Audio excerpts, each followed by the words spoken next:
மூன்றாவதாக எங்க சார் நான் பார்க்கிறேன் இந்த குழந்தைகள் எல்லாம் வெளிநாடுகளுக்கு போய் அரசு பள்ளி மாணவர்கள் வெளிநாடுகளுக்கு போய் படிக்கிறதுக்கு அதற்கு முழுமையாக உதவி செய்வதற்கு இந்த அரசாங்கம் முன் வந்து கொண்டிருக்கின்றது. அது மட்டுமல்லாமல் அரசு பள்ளியில படிக்கக்கூடிய மாணவர்கள் வெளிநாடுகளுக்கு சொல்லி அவங்களுக்கு எக்ஸ்போஷர் என்ற வகையில மிகப்பெரிய அளவிற்கு கொடுத்து கொண்டிருக்கின்றார் நம்முடைய கல்வி அமைச்சர்.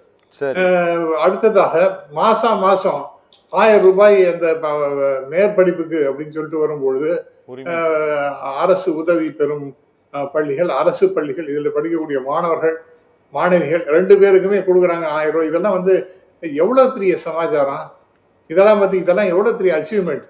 அண்ட் இந்த இல்லம் தேடி மருத்துவம் இருக்க அதை பத்தி யுனைடெட் நேஷன்ஸே மிக பெருமையாக பேசி நம்முடைய கையில இருக்கக்கூடிய ஒரு அற்புதமான ஒரு திட்டத்தை அவர்கள் பேசுகின்றார்கள். ஆனால் நமக்கு அதை பற்றி பேசுவதற்கு இழிவாக பேசுவது கூடாது.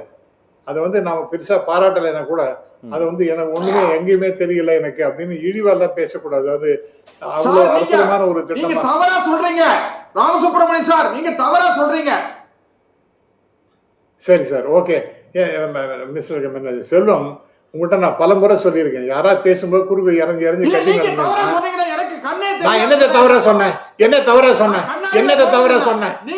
சொன்னேன் அப்படின்னு ஏதோ பொத்தம்பதோ பேசினா என்ன சார் அர்த்தம்? நீங்க கண்ணாடி போடுங்க சார். நான் கண்ணாடியே போடுறது இல்ல. நான் கண்ணாடியை போடுறது சார். ஒரு நிமிஷம் இருங்க அண்ணா, என்ன தவறா சொல்லிட்டார் சொல்லுங்க. எனக்கு கண்ணாடி நான் மஞ்சள் கருப்பு கண்ணாடி போடணும் பார்க்கவே இல்ல அப்படி சொல்றேன். நான் சேலஞ்ச் பண்ணி சொல்றேன் சார்.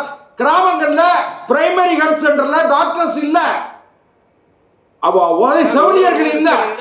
அதை விட்டுட்டு மக்களை தேடி மருத்துவம், இல்லம் தேடி கல்வி இப்படி உருட்டு ஊட்டிக்கிட்டு இருந்தா இது நியாயம் கிடையாது.